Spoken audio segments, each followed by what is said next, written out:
Baca novel Benteng Banjaran karya Imung H. Santoso. Episode 16. Perbincangan di warung angkring. Sebuah neon box dengan tulisan angkringan dan sego tempong terpampang di sisi kanan jalan. Di samping kirinya terdapat kantor BRI. Di samping kanan kantor dan gudang jasa pengiriman barang atau paket.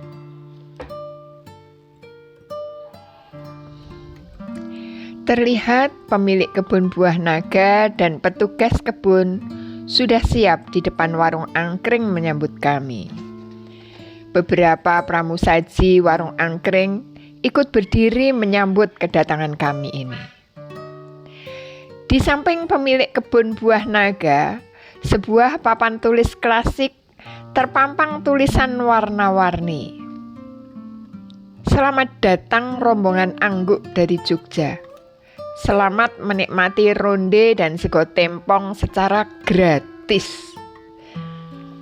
Melihat tulisan yang terpampang pada papan penyambutan, terjadi kasak kusuk di dalam bis. Bu Lurah menggandeng gadis mungil yang biasa disapa dengan Mbok Yu itu sontak. "Apalagi Mbak yang kalian perbuat untuk kami?" tanya Bu Lurah padanya. Ada nada gemas saat mengucapkan itu.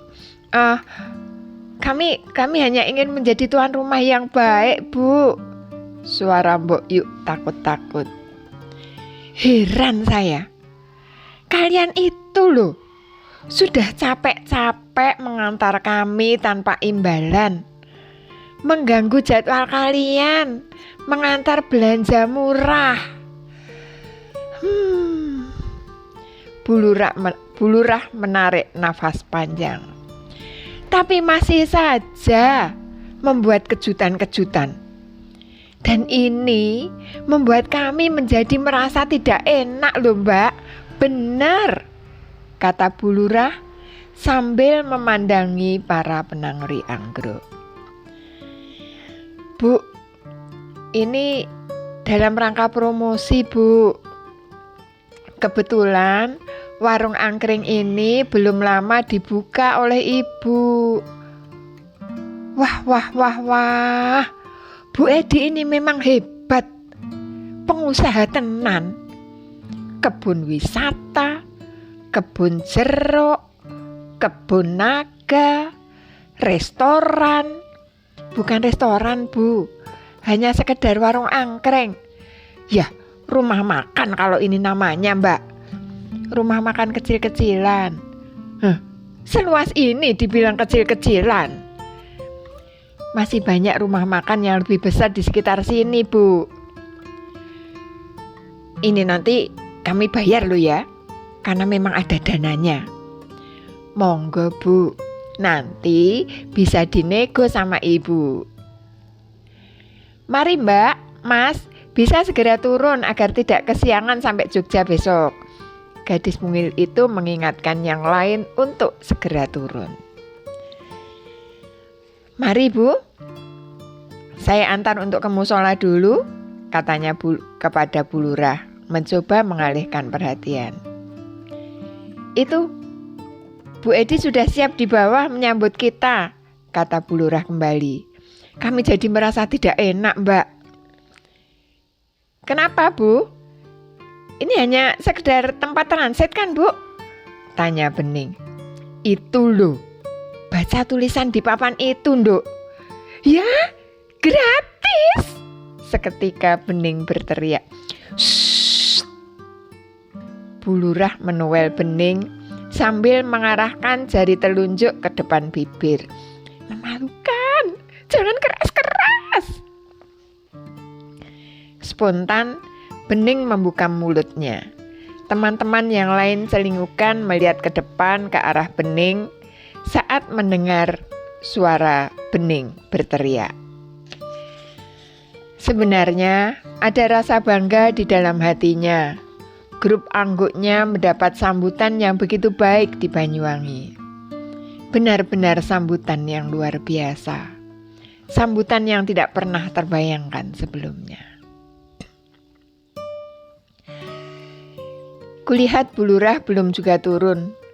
Masih berbincang dengan gadis mungil itu. Yang lain sudah berdiri dan siap untuk segera turun dari bis.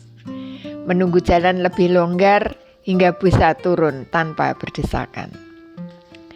Kru bis membuka pintu belakang. Aku turun dari situ. Beberapa orang mengikuti untuk turun dengan segera. Seorang pemuda mengarahkan kami untuk menuju gazebo-gazebo yang kosong. Monggo mas, mbak, silahkan mengambil tempat yang kosong, dimanapun boleh, katanya sambil terus menuntun kami ke gazebo yang masih kosong. Aku mengikuti arahannya, masuk ke gazebo paling belakang. Darso, Kang Setu, dan Lek Sadi menuju ke arah samping mencari toilet. Di belakangku, beberapa orang masuk ke dalam gazebo. Duduk menyelonjorkan kaki bersandar di dinding, menikmati keadaan sekitar. Tempatnya bagus ya mas, kata Firman. Matanya masih melihat sekeliling sambil tersenyum simpul. Lumayan. Luas juga ya mas. Tiba-tiba Firman terpana. Lihat apa man? Tanyaku saat pandangannya tiba-tiba berhenti di satu titik. Enggak kok mas, jawabnya malu. Yang pakai kaos kuning.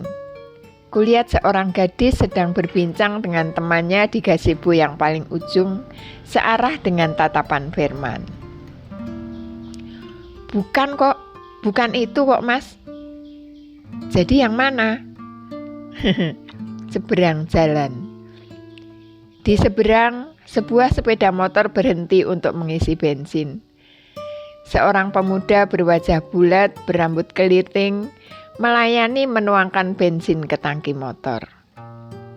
Cowok itu man, tanyaku tak yakin. Yang duduk di bangku belakang itu mas, saut Firman. Ya Allah man, sejauh itu kamu juga masih bisa melihatnya. Mau disamperin? Enggak mas. Loh, terus ngapain? Kamu senyum-senyum sendiri gitu. Jadi inget Kinanti. Oh, aku menepuk jidat. Kinanti. Ya, Kinanti gadis yang pernah dekat dengan Firman. Namun saat ini entah dia berada di mana. Sejak lulus SMA dan bekerja di luar kota, dia sudah jarang sekali kembali ke desanya. Firman seperti kehilangan jejak. Dan sejak itu, aku tidak melihat Firman dekat dengan salah seorang wanita dimanapun. Seorang pramusaji mendekat mengantarkan wedang ronde yang masih panas. Kami belum pesan apa-apa loh mas. Rasanya belum ada yang pesan apapun di antara kami. Jangan-jangan salah alamat. Semua tamu mendapatkan menu ini sebagai pembuka mas. Untuk nasi tempong, silahkan mengisi daftar. Nanti nota pesanan saya ambil kembali. Ronde dan nasi tempong gratis. Yang lain? Firman bertanya. Boleh gratis juga, tapi harus laporan sama juragan dulu. Baiklah mas, baik, terima kasih. Saya hanya sekedar bercanda. Wedang ronde yang masih mengepul menggoda untuk segera disesap. Aromanya yang wangi memanjakan hidung pengunjung. Kami isi nota pesanan dengan pilihan lauk yang beragam. Tempe, tahu, telur, ikan, ayam, daging, atau mau kombinasi beberapa lauk, diizinkan juga. Sambil menunggu nasi tempong datang, kuputuskan untuk pergi ke musola terlebih dahulu. Melaporkan kepada si pemilik jiwa raga bahwa aku masih selalu mengingat dan memujanya. Melangkah ke arah musola, Masih kulihat 4 orang sedang melaksanakan sholat. Aku menuju tempat wudhu. Kubasahi kedua telapak tanganku, berkumur dan membasuh wajah. Rasa segar melingkupi seluruh tubuh. Kubasuh tangan hingga ke siku, mengusap kepala dan telinga. Terakhir, dengan mencuci kedua kaki hingga sebatas mata kaki. Alhamdulillah, semakin kurasakan kesegaran dan kenikmatan. Akhirnya, kulanjutkan masuk ke dalam musola dan melanjutkan niatku yang sedikit tertunda.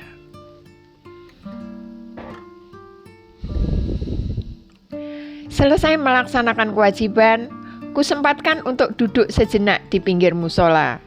Duduk sambil menikmati suasana sekitar, menikmati angkringan ala kota Banyuwangi.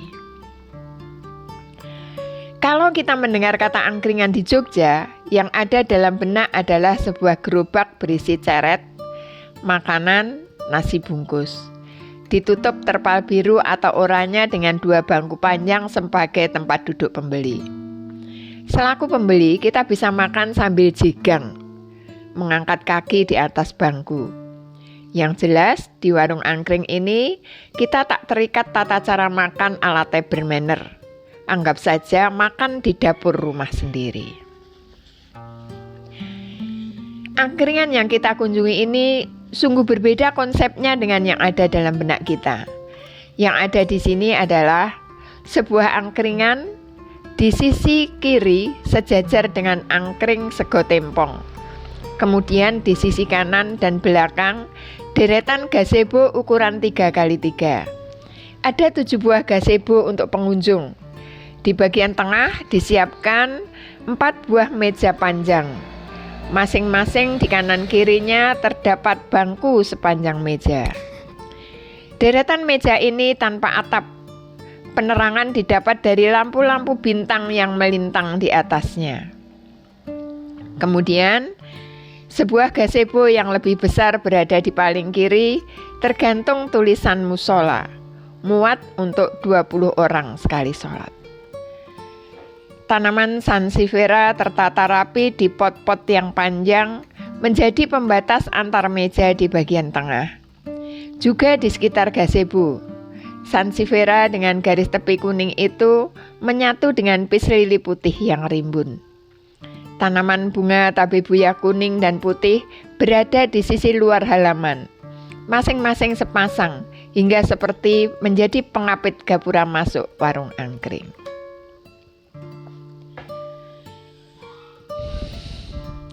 Semakin malam, semakin banyak yang datang berkunjung kemari.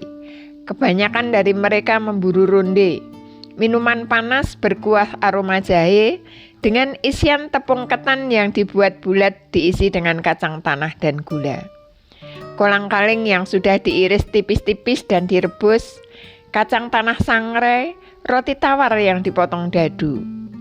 Sebenarnya minuman ini juga enak dinikmati dalam kondisi dingin. Tambahkan kelapa muda dan es batu, tentu lebih nyam-nyam.